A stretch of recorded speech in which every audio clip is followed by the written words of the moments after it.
Hello friends, मैं विनय निर्भीक। Friends, आपका एक बार फिर से हमारे चैनल पे स्वागत है। फ्रेंड्स, जैसा कि आप लोग जान रहे हैं, एक बार फिर वायरल न्यूज़ का दौर शुरू हो चुका है क्योंकि कोविड धीरे धीरे डाउन हो रहा है। ठीक है, तो अब ये एक नया न्यूज़ वायरल हो रहा है, इसके बारे में हम बात करेंगे ये कितना रियल है और कितना फेक है, रियल है भी या नहीं है। ठीक है, आप थंबनेल में देख ही रहे हैं। एनटीपीसी 7th फेज 6 जुलाई से, ग्रुप डी अगस्त सितंबर में, और आपका एनटीपीसी सीबीटी 2 6 अक्टूबर से।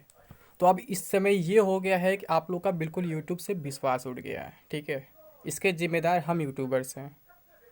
हमसे भी एक बार गलती हुई थी, ठीक है, लेकिन जब मेरे से गलती हुई थी फ्रेंड्स, तो आपको मालूम होगा मैंने कभी भी जस्टिफाई करने का प्रयास नहीं किया था। और मैं जो भी ऑडियो शेयर कर रहा था, मैं ये बोल दे रहा था कि जो भी ऑडियो मिल रहे हैं आप ही लोग के माध्यम से मिल रहे हैं। मैंने कहीं कॉल नहीं किया है। ठीक है, उसके बाद भी मैंने अपना गलती एक्सेप्ट किया था कि हाँ, मेरे वजह से आप लोग का नुकसान हुआ, मेरी तरफ से गलती हुआ कि मैं बोला 28 दिसंबर से एग्ज़ाम नहीं होगा।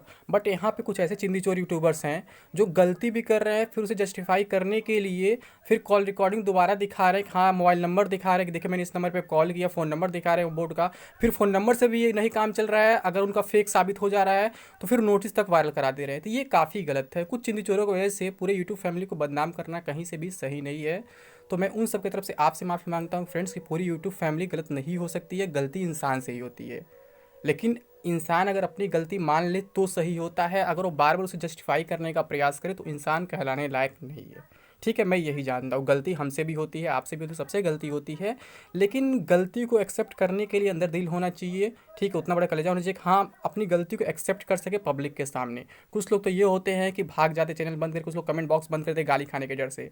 लेकिन मेरे जितना गाली शायद कोई नहीं खाया होगा, क्योंकि मैंने गलती किया था फ्रेंड्स, तो मैंने एक्सेप्ट भी किया था। ठीक है, जबकि मैंने कभी ये नहीं कहा कि हाँ, मैंने खुद बोर्ड में कॉल किया, ये किया, वो किया, कभी बात किया, मैंने कभी ऐसा नहीं कहा।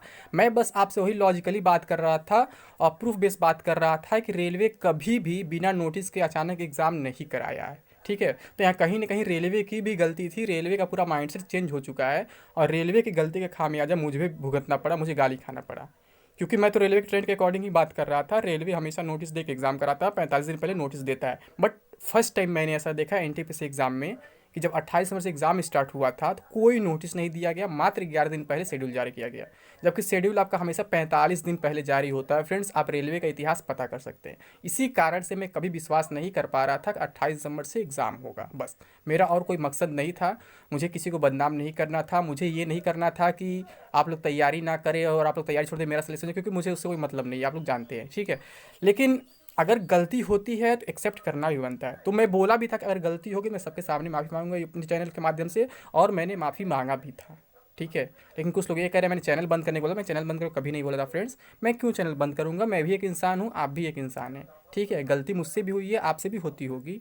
तो गलती करना बहुत बड़ी बात नहीं है। अगर गलती करने के बाद भी अगर आप माफ़ी नहीं मांगते, उसे एक्सेप्ट नहीं करते, ये गलत है। अगर आप उसे जस्टिफाई करने के लिए, एक गलती को जस्टिफाई करने के लिए चार चार पाँच पाँच गलती करने लगते हैं, तो ये काफ़ी गलत है। फिर कहीं से भी माफ़ी के लायक नहीं रह जाता है। जैसा कि प्रेजेंट सिचुएशन चल रहा है, जो 28, 29, 30 वाला डेट चला था अभी, उसको क्या किया गया, वायरल करने के बाद भी उसे एक्सेप्ट नहीं किया जा रहा है कि हाँ, वो गलत है। ठीक है, फिर कॉल रिकॉर्डिंग दिखाया जा रहा है कि देखिए नंबर आरआरबी का है, मैंने खुद बात किया, दूसरा कोई बात नहीं किया है। और फिर उसके बाद नोटिस तक वायरल कर दिया जा रहा है। ठीक है, और ये भी खुद बताया जा रहा है उस नोटिस वायरल होने के बाद कि नोटिस फेक है, और रेलवे कभी 7 दिन पहले नहीं जारी करता है, मतलब इंटीमेशन वगैरह 7 दिन पहले, मतलब वो शेड्यूल नहीं जारी करता है, रेलवे 10 दिन पहले जारी करता है, तो एग्ज़ाम होना सही नहीं है। तो फिर आप कैसे बोल दिए 28 जून से होगा एग्ज़ाम? पहले आप ही बोल रहे थे कि 28 जून से एग्ज़ाम होगा, और फिर आप ही बोल रहे हैं कि जैसे कि 7 दिन पहले क्यों रेलवे जारी करेगा, हमको नहीं समझ में आ रहा, 10 दिन पहले जारी करना चाहिए, रेलवे के पैटर्न से अलग है, तो ऐसा नहीं होना चाहिए। तो मतलब आप खुद अपने आप को जस्टिफाई करने के लिए कुछ भी कर सकते हैं। ठीक है, अभी आप ही बोल रहे थे पहले कि 28 जून से होगा, फिर आप कह रहे हैं कि क्या, कि रेलवे का तो नियम है कि 10 दिन पहले कहा था, यानी कि ये नोटिस गलत है। अरे उस सब कुछ जानता है नोटिस गलत, पर नोटिस वायरल कहाँ से हुआ? वो डेट तो आप ही ने दिया। अब भले वो नोटिस आपने बनवाया है, किसी कैंडिडेट जानबूझ के बनाया हो, लेकिन स्टार्ट तो आप ही ने किया। ठीक है, चलिए वो एक अलग मैटर है, वो माफ़ी मांगे या ना मांगे पब्लिक से, वो उनका मैटर है। लेकिन आप लोग सही रहिए, किसी को गाली मत दीजिए, किसी को निगेटिव वर्ड यूज़ मत करिए। लेकिन अब एक नया रायता फैल गया ये वाला। ठीक है, अब ये कहाँ से शुरू हुआ मुझे नहीं मालूम है। अब इसे कुछ लोग बता रहे हैं कि एनटीपीसी 7th फेज जो है वो आपका 6 जुलाई से होगा। यानी कि कहा जा रहा है या तो 6-7 2 दिन चल सकता है, या तो 6-7-8 3 दिन चल सकता है। और ये भी कहा जा रहा है कि उसी के जस्ट बाद आपका ग्रुप डी अगस्त सितंबर में, या फिर जुलाई अगस्त सितंबर 3 महीने तक चल सकता है। मतलब ग्रुप डी का एग्जैक्ट डेट नहीं बताया जा रहा है। फिर उसके बाद कहा जा रहा है सीबीटी 2 भी 6 अक्टूबर से हो जाएगा। ठीक है, तो मैं अगर अपना ओपिनियन इस पर दूँ फ्रेंड्स, तो मेरे नज़र में केवल एक ही एग्ज़ाम इसमें पॉसिबल दिख रहा है, एनटीपीसी 7th फेज। हो सकता है 6 जुलाई से हो जाए, ठीक है, लेकिन मैंने 29 जून वाला 28 जून वाले कभी हामी नहीं भरा था। यहाँ पे 6 जुलाई वाला मुझे पॉसिबिलिटी दिख रहा है, क्योंकि मैं आपसे शुरू से कह रहा हूँ केवल 2 या 3 दिन का एग्ज़ाम है, उसे कभी भी कराया जा सकता है। क्योंकि सभी को मालूम है अगर कोरोना का थर्ड वेव आ गया तो फिर सब कुछ रुक जाएगा फिर से। यानी कि कहीं ना कहीं गवर्नमेंट अपना पॉजिटिव इमेज बनाने के लिए इसको कंप्लीट कराने का प्रयास करेगी, जो लास्ट फेज़ में चल रहा है एकदम। ठीक है, मात्र 2 या 3 दिन का बचा होगा। संख्या तो शायद 3,25,000 कैंडिडेट्स का है, लेकिन एक्जैक्टली अभी कुछ भी नहीं कह सकते जब तक एग्जाम नहीं, क्योंकि अभी कुछ एब्सेंट कैंडिडेट्स भी हैं। मतलब जिनका कोविड वगैरह हो गया था उनका भी एग्जाम इसी में होना है रेलवे के अकॉर्डिंग। लेकिन देखिए रेलवे वो प्रूफ मांगती है कि नहीं मानती है, मतलब उनका कि हाँ वो पॉजिटिव थे या नहीं थे, वो देखिए क्या होता है कि उनका मैटर है वो।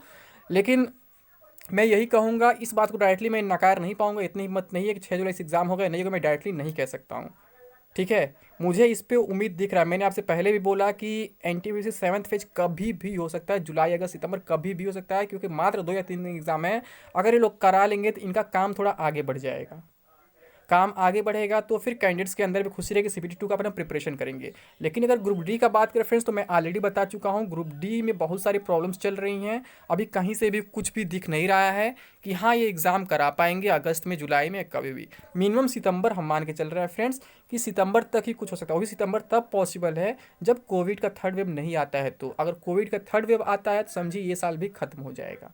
ठीक है, अब कुछ लोग कहेंगे मैं निगेटिविटी फैला रहा हूँ, मैं निगेटिविटी नहीं फैला रहा हूँ फ्रेंड्स। मैं बस ये बताना चाहता हूँ कि जो मतलब पॉसिबिलिटी दिख रही है, अभी क्या है इस पे केस चल रहा है, आप लोग देख चुके हैं। जो लोग गाली दे रहे थे कि फेक अफवाह फैला रहा है, केस नहीं चल रहा, ये नहीं चल रहा, वो नहीं चल रहा है, तो सामने आप लोग देख चुके, न्यूज़ में भी बात आ चुकी है। ठीक है, तो केस के अकॉर्डिंग देखा जाएगा कितना जल्दी भी काम होगा, सितंबर से पहले कोई काम होने वाला नहीं है ग्रुप डी के मामले में। आप लोग बार बार एक्सपेक्टेड डेट मेरे से पूछ रहे थे। ठीक है, तो सितंबर तक तो आप मान के चलिए कि सितंबर तक ही कुछ होगा। अगस्त में मुझे पॉसिबल नहीं दिखता है, जुलाई में भी नहीं दिखता बिल्कुल। और अगर गलती से लोग अचानक फिर स्टार्ट करें एनटीपीसी की तरह जुलाई अगस्त में, तो एग्जाम लोग कंडक्ट नहीं करा पाएंगे। पहला ही फेज करा के फिर लोग रोक देंगे। ठीक है, बीच में से सस्पेंड कर देंगे। सिंपल सी बात है, क्योंकि आप सिचुएशन देख रहे हैं देश का। तो अगर जुलाई या अगस्त में ये लोग स्टार्ट कराते भी हैं तो मैक्सिमम 1 से 2 फेज तक जाएंगे। और हमको लगता है ये लगभग 6 फेज में एग्जाम जाएगा, इस हिसाब से 6-5 फेज में। क्योंकि थोड़ा सा एनटीपी संख्या कम है तो ये लोग 5 फेज या 6 फेज करा सकते हैं, 7 फेज तो नहीं कराना चाहिए ग्रुप डी में। तो 6 या 5 फेज में कराएंगे। और ये लोग अगर जुलाई अगस्त में स्टार्ट करते भी हैं तो फिर 1 या 2 फेज से अधिक नहीं करा पाएंगे, फिर एग्जाम लटक जाएगा, जैसा कि एनटीपीसी लटका हुआ है। ठीक, तो मेरा ओपिनियन यही है, इन लोग को एग्ज़ाम हमें लगता है ये सितंबर से ही कराएंगे। और अगर हम सीबीटी 2 की बात करें फ्रेंड्स, तो सीबीटी 2 के लिए मैं शुरू से चिल्ला रहा हूँ, इसमें बहुत ज़्यादा टाइम नहीं मिलता है। कि जैसे रिजल्ट आता है उसके 15-20 दिन बाद सीबीटी 2 हो जाता है। यानी कि अगर हम मान लें जुलाई में किसी भी डेट पे एनटीपीसी आपका कंप्लीट हो जा रहा है, ठीक है, चाहे 6 जुलाई से हो जा रहा है, चाहे 20 जुलाई 22 जुलाई, कभी भी अगर एनटीपीसी सीबीटी 1 कंप्लीट हो जाता है तो उसके लगभग आपका 3 महीने बाद जो है, ठीक है, रिजल्ट आ सकता है। यानी कि अगर 10 जुलाई तक एग्ज़ाम होता है तो 10 अक्टूबर तक आपका रिजल्ट आ सकता है। यानी कि 6 अक्टूबर वाला भी एग्ज़ाम कुछ हद तक कहा जा सकता है पॉसिबल है, लेकिन मैं श्योर नहीं कह सकता हूँ। ठीक है, कहीं भी श्योरिटी नहीं, क्योंकि फ्यूचर के बाद कोई नहीं जानता है।